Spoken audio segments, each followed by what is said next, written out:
Rwanda, and today we're going to talk about the genocide in Cambodia. So I will mention that I've actually have had the pleasure of being able to visit Cambodia. So there's a picture of me standing in front of Angkor Wat, which is the largest religious structure in the world. It's a Hindu temple to the god Shiva, and it was built near the center of the Khmer Kingdom's capital city. So pretty cool place. But so the question, picking up from where we left off yesterday, who was Pol Pot? So Pol Pot is going to be the perpetrator of the genocide in Cambodia. So Cambodia, just to be clear, Cambodia is in Southeast Asia. It borders Vietnam and Laos. So it's in Southeast Asia. It was a French colony for many, many years. So Pol Pot was born in 1925 in a small village about 100 miles north of the capital of Cambodia, a city called Phnom Penh. And his family was very affluent. They owned about 50 acres of land, which was 10 times the national average. So again, they were pretty wealthy. In 1934, Pol Pot is going to move to Phnom Penh, where he's going to spend a year at a Buddhist monastery before he attends a French Catholic primary school, again, because it's a French colony at the time. So his Cambodian education continued until 1949, where he goes to Paris on a scholarship. And while there, he studied radio technology and he became very active in communist circles. So he kind of became influenced by the ideas of communism. When Pol Pot returns to Cambodia in January of 1953, the country is revolting against French colonial rule, and Cambodia manages to gain its independence later in 1953. And Pol Pot joins a somewhat communist, not completely communist, but a somewhat communist group called the Khmer People's Revolutionary Party, or the KPRP. And it was set up in 1951, very much influenced by the North Vietnamese, because after World War II, Vietnam was divided similarly to how Korea was divided. So there was like how there's a North Korea and a South Korea. North Korea was communist, and today South Korea is democratic. After World War II, Vietnam was divided up into a North Vietnam and a South Vietnam. North Vietnam was dominated by communists, and South Vietnam was, I wouldn't really say Democrats, but they were more Western leaning, which is going to be the thing that's going to lead to the Vietnam War. But the North Vietnamese, which are communists, were kind of helped set up this Khmer People's Revolutionary Party that Pol Pot is going to join. Now, from 1956 to 1963, Pol Pot is actually going to teach history, geography, and French literature at a private school, while at the same time he was plotting a revolution. Now, there's not many pictures of Pol Pot. He was kind of this shady character. Shady, I mean by like shadowy character, I guess is better. He's shady, but he's also very shadowy, meaning that he doesn't create a cult of personality around himself. So when we look at things like, Mao in China or Stalin in the Soviet Union, they create this cult of personality. Their pictures are everywhere. I mean, even to this day, you go to Tiananmen Square in China, there's a big picture of Mao, who's the founder of the Communist Party in China. Well, not the founder of the Communist Party, I should say the founder of Communist China. He's even on the money to this day. Pol Pot, most people would not have even known his name, and most people would not have known what he looked like. So he was kind of this shadowy figure.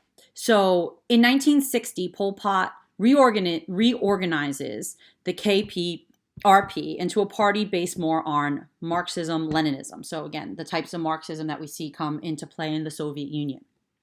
3 years later, there was a clampdown in Cambodia on communist activity. And so him and the party members, they move into the countryside and they wind up encamping with a group of Viet Cong. Viet Cong are Vietnamese communists because when the Vietnam War starts, the communist sympathizers in South Vietnam were referred to as Viet Cong. Those are going to be the ones who are going to fight against the U.S. in the Vietnam War. And then Pol Pot began to emerge as the Cambodian party chief. And he's going to create a new party called the Khmer Rouge. And this Khmer Rouge is going to be a communist-leaning guerrilla army that's going to launch a national uprising in 1968. So the next question is, why was there unrest in Cambodia. So why was there this uprising that Pol Pot was able to kind of use to his advantage to come to power? So this is a picture from Phnom Penh, which is the capital of Cambodia. This is a picture of the Royal Palace complex in Phnom Penh. This is another. These are all pictures I took, even though they look kind of freakishly, like almost like postcards. But you can see there's the king and his wife. As in, this building here is the royal throne room, where if you were going to have an audience with the king of Cambodia, that's where he would be sitting. So Cambodia becomes independent from France on November 9th, 1953, after 80 years of colonial rule. And the king at the time is 22 years old, Norodom Sihanouk, and he returned from exile to come in and lead the country. And then he decides to step down from the throne in 1955 to become the prime minister. And he wanted the country neutral, and he wanted to avoid outside influences, foreign influences, because right now you have the Cold War going on, you have the Vietnam War going on, and again, Vietnam and Cambodia share a border. And the U.S. Had wanted... The U.S. had wanted Cambodia to serve as a buffer against North Vietnam. So the U.S. was trying to get Cambodia's help in the Vietnam War.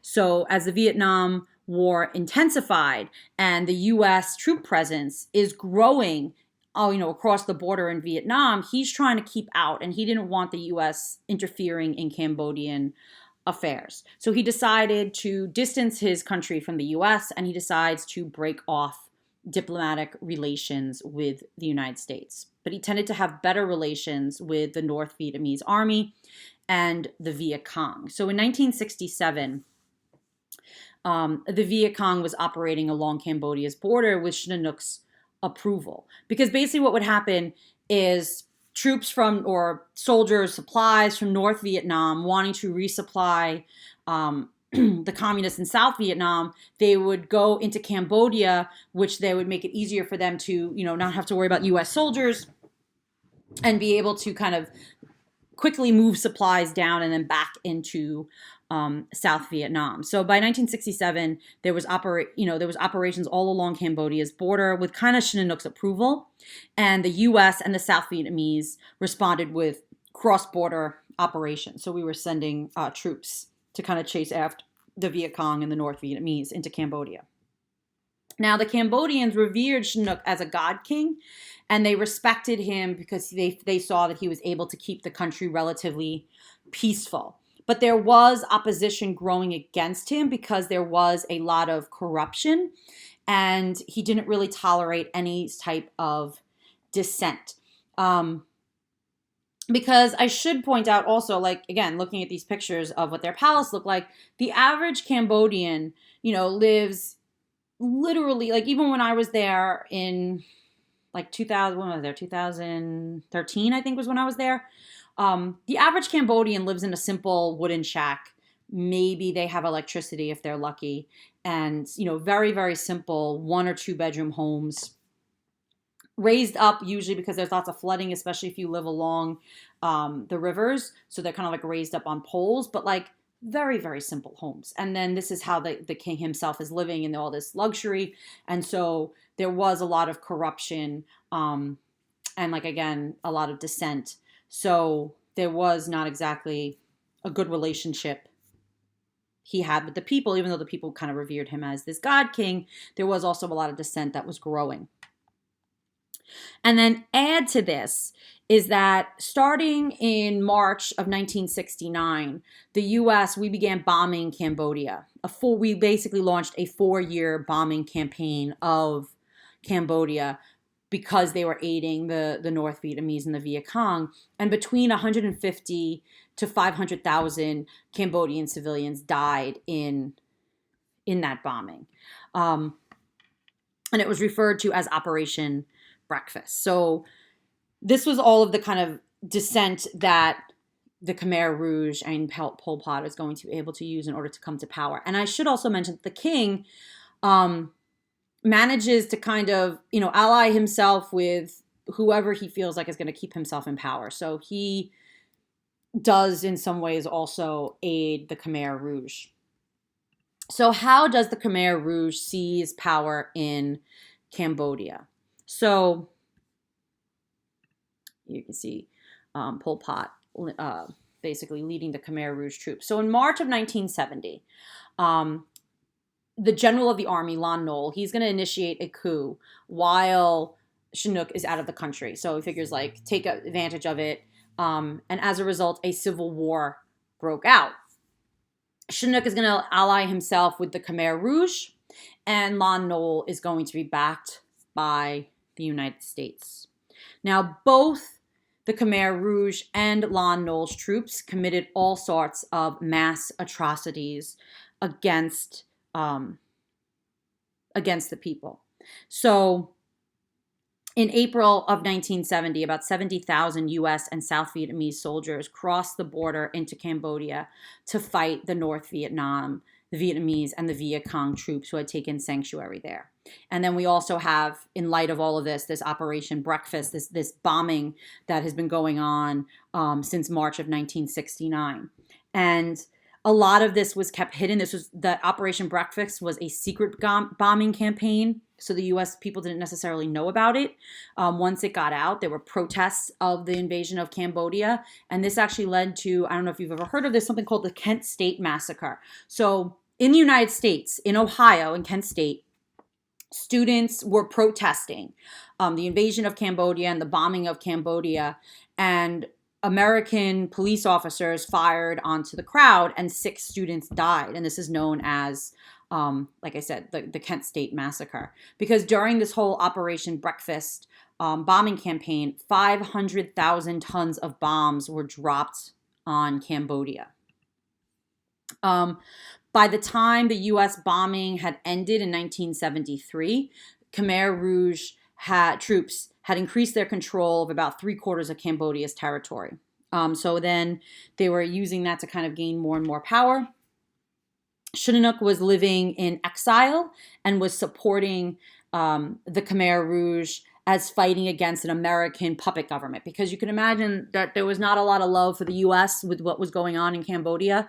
So Khmer Rouge was able to use that anger that the people were having to their advantage, and the king was helping them. And so this helped the Khmer Rouge to gain a lot of popularity amongst the rural Cambodians.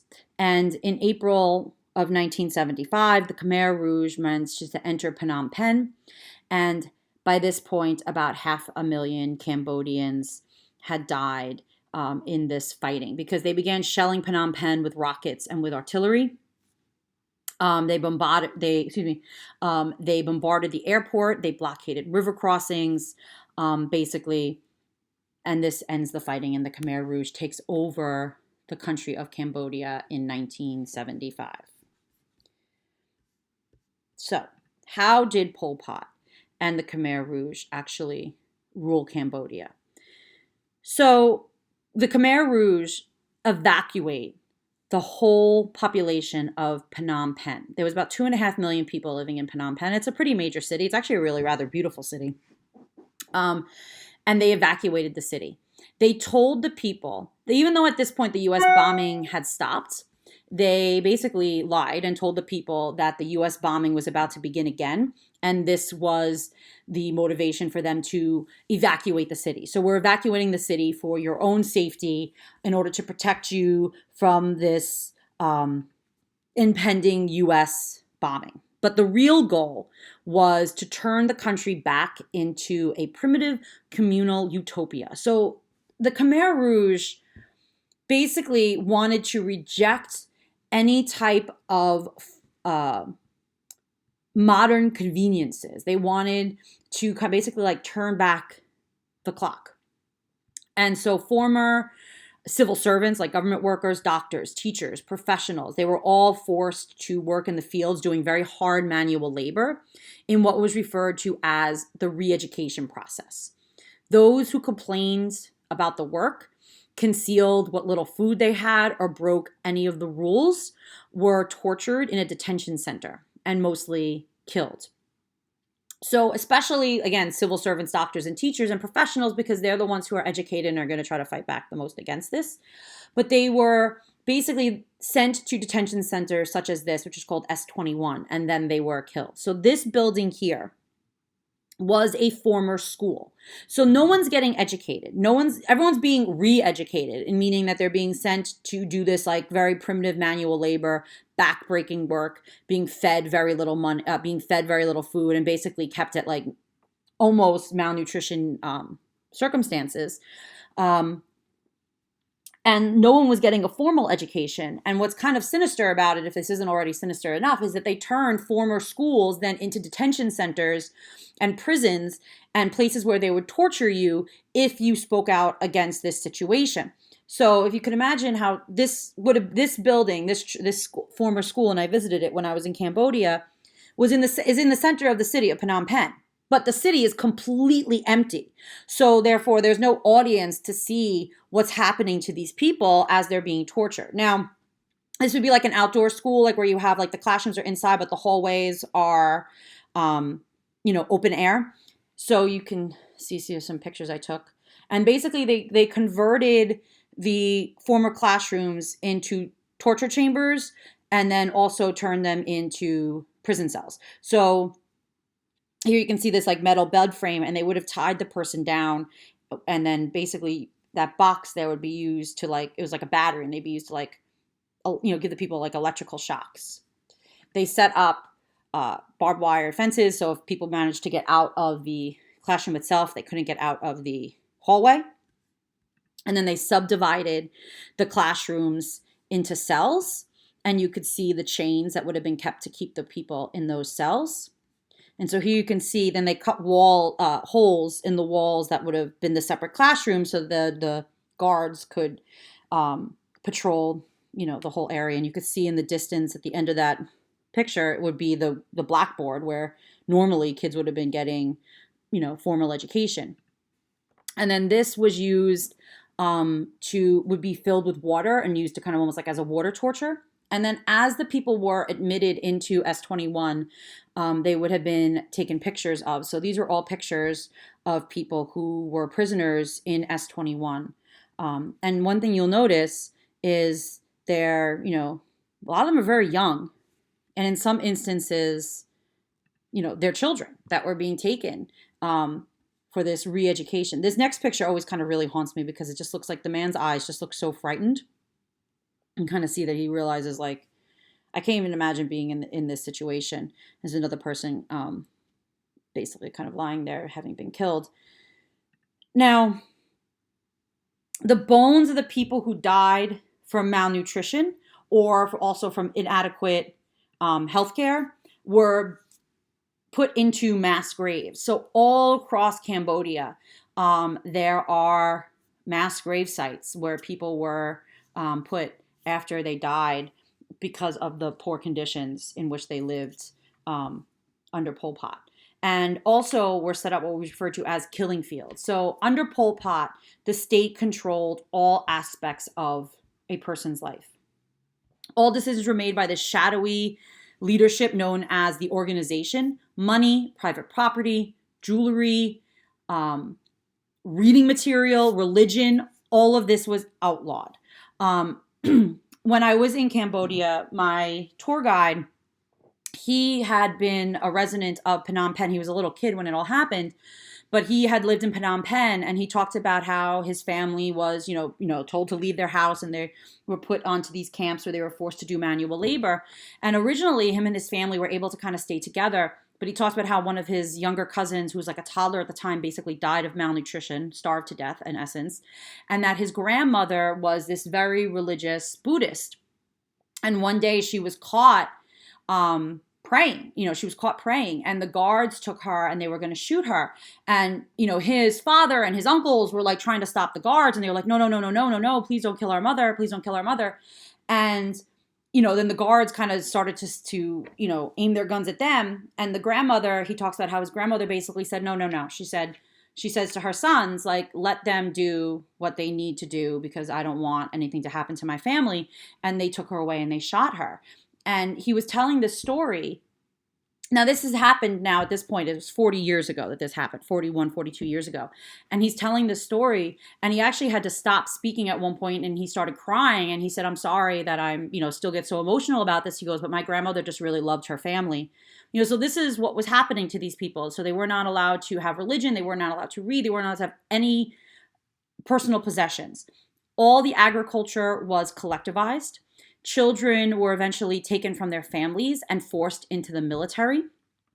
There were strict rules governing sexual relations, what words could be said, what clothing could be worn. And the Khmer Rouge renames the country they rename it Democratic Kampuchea. And they insisted on realigning the rice fields into a checkerboard pattern because that was on their coat of arms. Basically, the goal of the country was to return the country to the glory of the Khmer Kingdom. But the Khmer Kingdom was centuries ago, but they wanted to actually live the way it was centuries ago. And like I said before, Pol Pot was kind of this shadowy figure who ruled from behind the scenes. And he officially makes himself prime minister in 1971. So they set up, 1976. So they set up all around Cambodia what they referred to as these killing fields. So anyone who was taken, who was found to be, guilty of having any of these things or using the wrong words or practicing religion or whatever it might be, they were taken to these spots where they were murdered and then thrown into mass graves. And when you visit one of these killing fields, you could see, it says here, the text above is in Khmer. It says, after the mass graves were exhumed in 1980, they left underground rags of victims. The clothes basically still come up every once in a while because Cambodia has a large rainy season. So sometimes with the rains, more of these rags kind of come to the surface of the ground.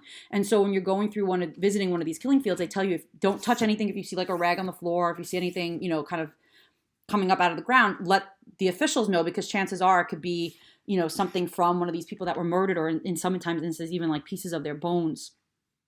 And so here you can see these are some of the rags that have kind of come to the surface since the excavation and some of the bones that they found after the excavation. And the next thing I'm going to show you it's insane.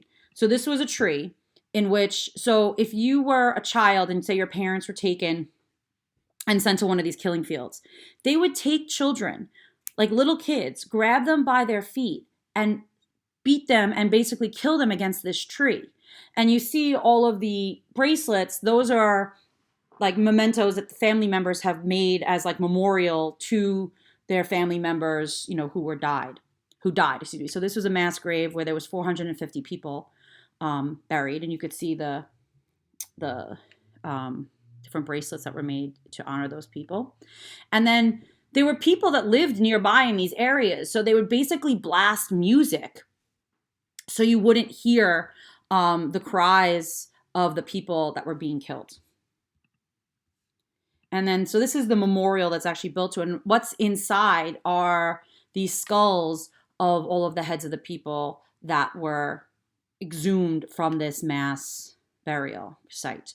And it says here, would you please kindly show your respect to the many million people who were killed under the genocidal Pol Pot regime. So when you go inside, and it's purposely very tight, and you don't have any real space to move because you're supposed to almost feel like this visceral reaction of being surrounded by this basically tower filled with skulls of different people. You can kind of see all of the different skulls that are kind of compiled together. So in the 4 years, basically, before we get to that, so basically, while this was going on, though, you still have fighting going on between the Cambodians and the Vietnamese. And the fighting intensified in 1977. And in December of 1978, the Vietnamese sent about 60,000 troops across the border. On January 7th, 1979, the Vietnamese captured Phnom Penh. They forced Pol Pot to flee into the jungle, where he kind of resumed guerrilla warfare. So in the less than 4 years that Pol Pot and the Khmer Rouge governed Cambodia, between 1.7 and 2.5 million people died out of a total population of 8 million. So that's a huge percentage of the population that were killed under Pol Pot.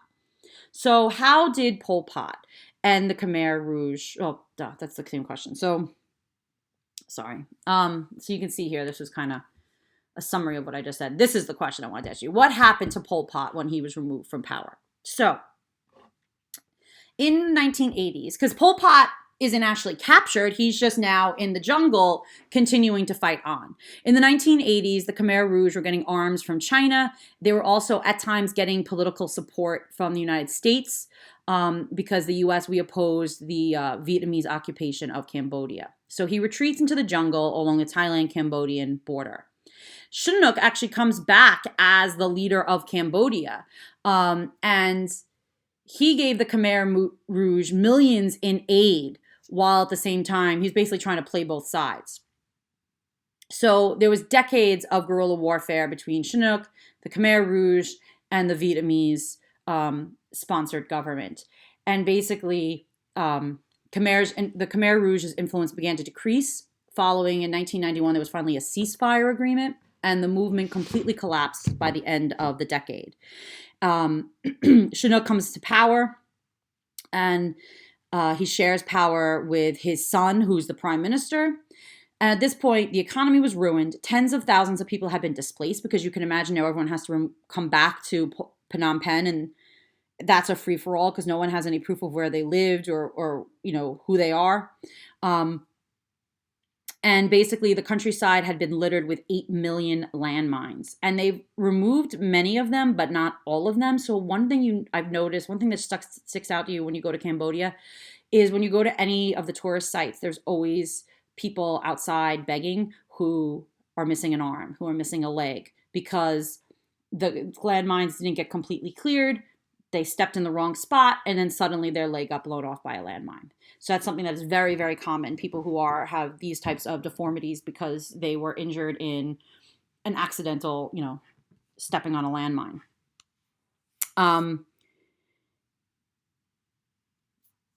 In 1997, there was a coup, and a Khmer Rouge splinter group actually is going to capture Pol Pot, and he was placed under house arrest. But he dies on April 15, 1998, due to heart failure. He dies in his sleep. And to date, a UN-backed tribunal has only convicted one Khmer Rouge leader of crimes against humanity. So no one really has ever had to pay any real price for what they had done to the Cambodian people. And this was the one guy. And he says here, "I'm particularly sorry for the many children we smashed against trees," and so forth. I don't know how you and so forth, smashing children against trees. But you can see here, this is Phnom Penh today. There's a Buddhist monk. That's some of the countryside. You can see the houses are very, very simple in which the people live. Those are two little girls walking. As you can see, the rice fields. This was my tour guide who talked about his grandmother who had died. That's my sister, by the way, who had talked about what happened when his grandmother was killed. And this is kind of interesting. I was at this one village, and this kid, he comes up to me. He was 15 years old, and he wanted to talk to me in English because he was trying to practice his English, because he said that to get a job as a tour guide is because right now Cambodia is really trying to encourage tourism as much as they can, and it's a really hard job. To get a job as a tour guide, you have to have a master's in history. You have to do all this type of studying. You have to get into special schools. You usually have to bribe someone to get into those special schools, and you have to be fluent in English. So he was working on his English because he said that he likes to talk to people, learn. And if there was any word that I said that he didn't understand, he would take out his book and he would write it down, like write down how to pronounce it and then what it meant. Because he said then he would go back to his friends who were also trying to learn English, and they would kind of like share whatever words they learned so they could be able to learn more English words. So I just thought it was just so interesting. So what were the impacts of these genocides on each nation? And what do you think could have been done to prevent these attacks?